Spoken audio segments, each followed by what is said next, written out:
شروع اللہ کا نام لے کر جو بڑا مہربان نہایت رحم والا ہے۔ الف لام میم۔ اس میں کچھ شک نہیں کہ اس کتاب کا نازل کیا جانا تمام جہانوں کے پروردگار کی طرف سے ہے۔ کیا یہ لوگ یہ کہتے ہیں کہ پیغمبر نے اس کو از خود بنا لیا ہے؟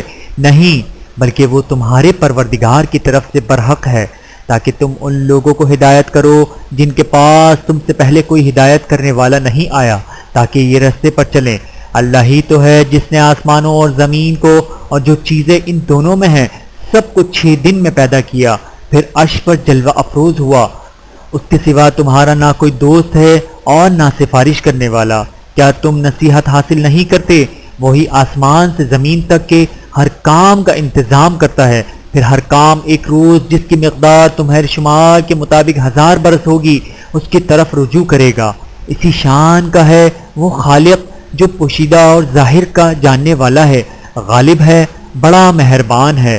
وہی جس نے ہر چیز کو بہت اچھی طرح بنایا، یعنی اس کو پیدا کیا اور انسان کی پیدائش کو مٹی سے شروع کیا، پھر اس کی نسل ایک قسم کے خلاصے سے یعنی حقیر پانی سے بنائی، پھر اس کو درست کیا، پھر اس میں اپنی طرف سے روح ہوگی اور تمہارے کان اور آنکھیں اور دل بنائے، مگر تم بہت کم شکر کرتے ہو۔ اور کہنے لگے کہ جب ہم زمین میں ملیا میٹ ہو جائیں گے تو کیا اثر نو پیدا ہوں گے؟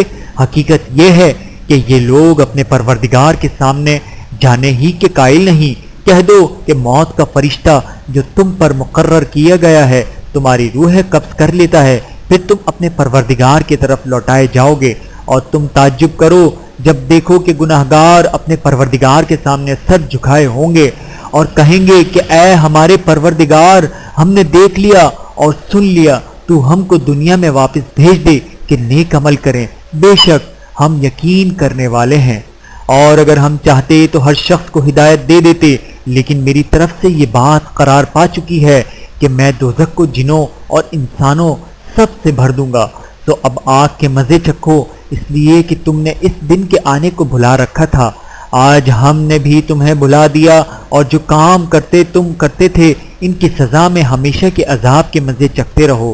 ہماری آیتوں پر تو وہی لوگ ایمان لاتے ہیں کہ جب ان کو ان کے ذریعے نصیحت کی جاتی ہے تو سجدے میں گر پڑتے اور اپنے پروردگار کی تعریف کے ساتھ تسبیح کرتے ہیں اور غرور نہیں کرتے۔ ان کے پہلو بچھونوں سے الگ رہتے ہیں، اس حال میں کہ وہ اپنے پروردگار کو خوف اور امید سے پکارتے، اور جو کچھ ہم نے ان کو دیا ہے اس میں سے خرچ کرتے ہیں۔ سو کوئی شخص نہیں جانتا کہ ان کے لیے کیسی آنکھوں کی ٹھنڈک چھپا کر رکھی گئی ہے، یہ ان اعمال کا صلہ ہے جو وہ کرتے تھے۔ بھلا جو مومن ہو وہ اس شخص کی طرح ہو سکتا ہے جو نافرمان ہو؟ دونوں برابر نہیں ہو سکتے۔ جو لوگ ایمان لائے اور نیک عمل کرتے رہے ان کے رہنے کے لیے باغ ہیں، یہ مہمانی ان کاموں کی جزا ہے جو وہ کرتے تھے، اور جنہوں نے نافرمانی کی ان کے رہنے کے لیے دوزخ ہے، جب چاہیں گے کہ اس میں سے نکل جائیں تو اس میں لوٹا دیے جائیں گے، اور ان سے کہا جائے گا کہ جس دوزخ کے عذاب کو تم جھوٹ سمجھتے تھے اس کے مزے چکھو، اور ہم ان کو قیامت کے بڑے عذاب سے پہلے دنیا کے عذاب کا بھی مزہ چکھائیں گے، شاید وہ ہماری طرف لوٹ آئیں۔ اور اس شخص سے بڑھ کر ظالم کون جس کو اس کے پروردگار کی آیتوں سے نصیحت کی جائے تو وہ ان سے منہ پھیر لے۔ ہم گناہگاروں سے ضرور بدلہ لینے والے ہیں۔ اور ہم نے موسیٰ کو کتاب دی تو تم ان سے ملاقات ہونے سے متعلق شک میں نہ ہونا، اور ہم نے اس کتاب کو بنی اسرائیل کے لیے ذریعہ ہدایت بنایا تھا، اور ان میں سے ہم نے پیشوا بنائے تھے جو ہمارے حکم سے ہدایت کیا کرتے تھے، جبکہ وہ صبر بھی کرتے تھے اور وہ ہماری آیتوں پر یقین رکھتے تھے۔ بلا شبہ تمہارا پروردگار ہی ان میں جن باتوں میں وہ اختلاف کرتے تھے قیامت کے روز فیصلہ کر دے گا۔ کیا ان کو اس امر سے ہدایت نہ ہوئی کہ ہم نے ان سے پہلے بہت سی امتوں کو جن کے رہنے کے مقامات میں یہ لوگ چلتے پھرتے ہیں ہلاک کر دیا؟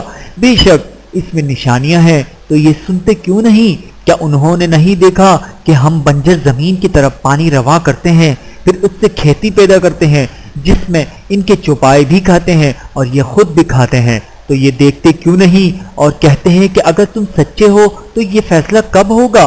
کہہ دو کہ فیصلے کے دن کافروں کو ان کا ایمان لانا کچھ بھی فائدے نہ دے گا اور نہ ان کو مہلت دی جائے گی۔ تو ان سے منہ پھیر لو اور انتظار کرو، یہ بھی انتظار کر رہے ہیں۔